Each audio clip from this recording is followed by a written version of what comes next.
Sa usapin po ng mga repossessed, no, na mga motorsiklo, ang sistema po nila kasi, kapag po bumili ka ng brand new, bagamat na ipangalan na sa iyo yung rehistro, pero hindi mo na ibinibigay daw po yung original hangga't di fully paid yun, pero nakapangalan na sa iyo yung motorsiklo. Pag hindi ka nakabayad sa takdang panahon, hahatakin yung motorsiklo, repossess po ang tawag doon, and then tsaka po ibebenta sa secondary market, no? So nakapangalan pa doon sa original po yung motorsiklo habang minamaneho nung nakabili po na repossessed unit o segunda mano.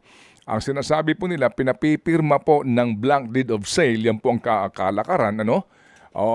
Yung po nakabili ng original, nung una, siyang first owner, para po magkaroon din sila ng papeles na pagta-transfer naman doon sa makakabili na po ng repossessed.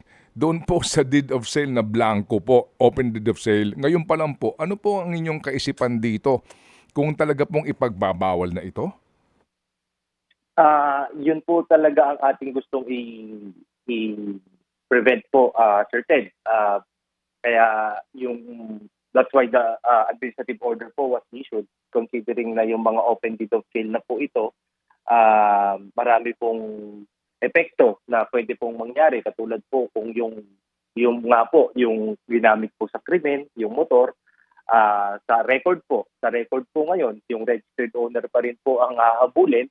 Ang mas po nito, hindi po niya maituturo kung kanino po niya naibenta kasi wala yung open deed of sale po. Yan po, wala po ang pagkakaalam ko po diyan ay wala pong nakapangalan na buyer. Sino po ngayon ang maituturo niya kung kanino niya naibenta? Opo.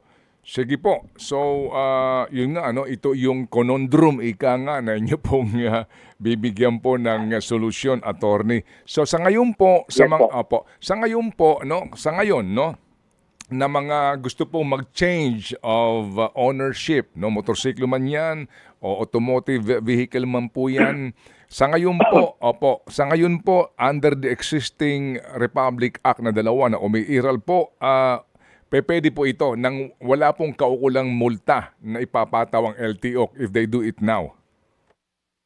Opo, Sir Ted, meron lang po sigurong minimal kasi even if dati pa naman po under 4136, meron pong period within which to transfer ownership.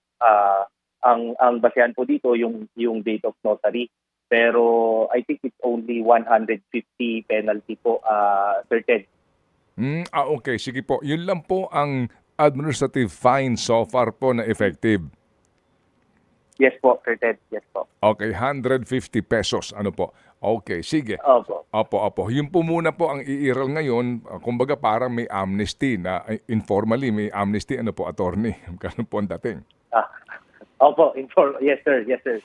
Ted Filon at DJ Chacha. Ngayon, nasa Radyo 5, 92.3 News FM. Monday to Friday, 6 to 10 a.m.